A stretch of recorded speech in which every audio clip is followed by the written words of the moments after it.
One of the most complex and iconic characters of all time in movie history. The villain of all villains, Anakin Skywalker, better known as Darth Vader. This is going to be villain profile number 10 on VillainNews. He's kind of become underrated now that the new trilogy has come along and gone with characters like Darth Maul and Count Dooku, played by Christopher Lee. This profile is going to be based on the 6 movies, somewhat based on the expanded trilogy, but I don't want to get too in depth on that. I'd rather keep it condensed and give it basically an overline profile bio of Darth Vader. Let's start with his origin. So the actor portrayal is James Earl Jones. David Prowse is the guy in the costume in the original trilogy, and Hayden Christensen plays Anakin Skywalker in his turn to Darth Vader in the prequel trilogy. His origins, this is going to be all condensed here. Basically, he was conceived in an experimental by Darth Plagueis and Darth Sidious, also known as Palpatine, where they were doing experimental midichlorians, where they were basically trying to create the ideal specimen of Force-sensitive character, and unknowingly it was created secretively accidentally throughout the galaxy. Basically, just think of the Jesus story condensed into as Darth Vader, the chosen one, immaculate conception from a slave on Tatooine, Shmi Skywalker. By the time he was 9, he was already an expert grease monkey and one of the only humans in the galaxy to be able to ride a Podracer. He was discovered by Jedi Master Qui-Gon Jinn in Episode 1. He wanted to train him because he discovered him and felt that since he was so force sensitive, and even more force sensitive than the great Yoda, that he must have been trained, that he had to have been trained. But Yoda and Mace Windu, the most wise Jedis, voted against it because his future was very clouded and they didn't know if he was going to turn to the dark side or not, because it's hard to tell the dark side. And after Qui-Gon Jinn was slain by Darth Maul, Obi-Wan Kenobi made an oath to train the boy. So they allowed him to be trained, and that's when Palpatine discovered him and took guidance over his career. And their relationship between Obi-Wan Kenobi and Anakin was a father and son relationship until by the start of the Clone Wars it became more of a brotherhood relationship with Anakin. And in his 20s, by his 20s, he became the best starfighter in the galaxy. Super arrogant, overly emotional. The Jedi's limited his training by not teaching him the full powers of the dark side. After the loss of his mother and the fear of losing Padme, and the pregnant Padme with his twins, Palpatine was able to wittingly reel in his specimen as his new apprentice. After Anakin ended up killing Count Dooku, he twisted his mind into thinking the Jedi's was his enemies. And that's a little bit more complex how they do it. Everyone wanted to know how would he turn, and we finally get to see it in Revenge of the Sith. It all kind of happens, but it does really make sense. He offered him to teach him the dark side, and the way that he twists his mind is believable. After performing and executing Order 66 and the assassination of the Separatist leaders, Anakin fully consumed by the dark side and Darth Vader at this point. His overconfidence finally caught up to him when Obi-Wan Kenobi dueled him on Mustafar. That's when he ended up having to get cybernetic surgery.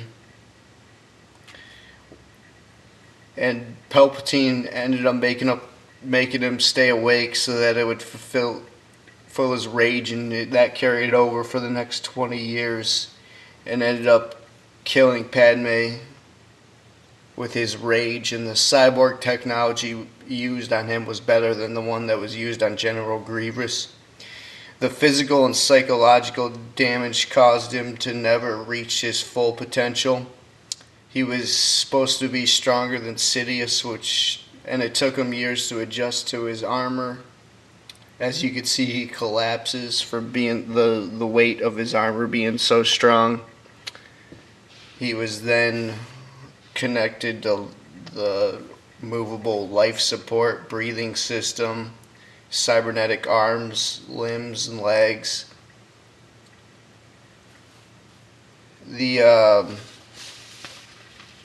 After Vader discovered... No, wait, let's see here. After the Death Star was blown up... No, he was awarded the Supreme Grand Commander of the Galactic Imperial Army to oversee.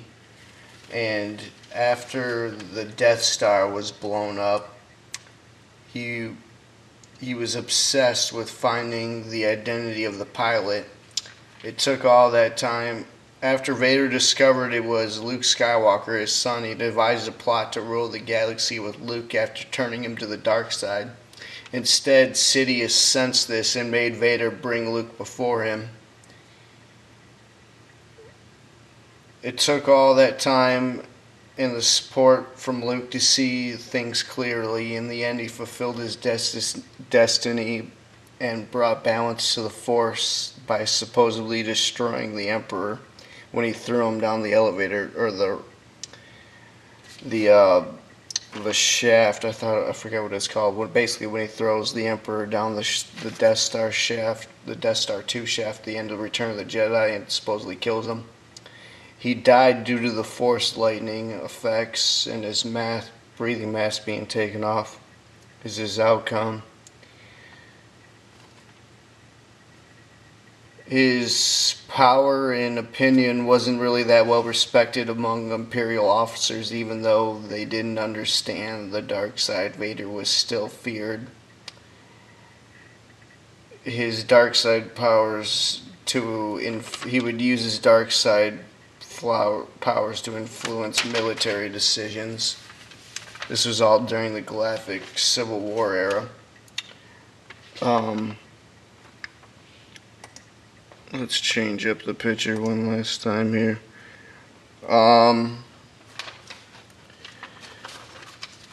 Species human cyborg, weapon blue, lightsaber when he's Anakin, red lightsaber when he's Darth Vader, wardrobe, prosthetic arms and limbs, mobile life support, modeled helmet after a samurai style, mask, occupation, Jedi Knight, formerly Sith Lord, Supreme Galactic Commander of the Imperial Army, like I was saying. Quote, and this is going to be towards the ending here now. His skills, highly force sensitive, very skilled with the dark side, excellent Podracer, ace star pilot, great strategist. Quote, accomplishments, he won the Boonta Eve Classic as a 9-year-old. That's the pod racing one in episode 1 on Tatooine. Killed Count Dooku and dozens of Jedis. I could go on forever for his accomplishment. He was the only survivor of the Death Star being exploded in episode 4. He destroyed the Emperor, killed Kenobi, even though you could argue that Kenobi just gave up because that was his destiny, so he could be with Luke in spirit throughout the galaxy, through the rest of the trilogy. Because if you go back and rewatch the fight, you could see it's a pretty good fight. And basically Obi-Wan Kenobi gives up. Actually, it could have been way more elaborate. And like I was saying, all the armor limited Vader's mobility, but he adjusted through it throughout his life. Nemesis is Nuke Gunray, Count Dooku, Obi-Wan, Luke Skywalker, the Rebellion. Psychological analysis is he's a textbook borderline personality disorder. Along with his abandonment issues led to his eventual downfall and his mind being twisted to the point where he couldn't control his emotions. Quote, "Send a detached down to retrieve them. See to it personally, Commander. There will be no stopping us this time. When I left you, I was but a learner. Now I am the master." It never gets old. Darth Vader. That's pretty much it. Coming soon, a villain profile on Darth Maul, Count Dooku, Palpatine. This was awesome. This was all based on the Marvel comic book series, the 6-episode movie, Dark Lord, Rise of Darth Vader novel that came out in 2005. And all based on the character of Anakin Skywalker, Darth Vader, created by George Lucas.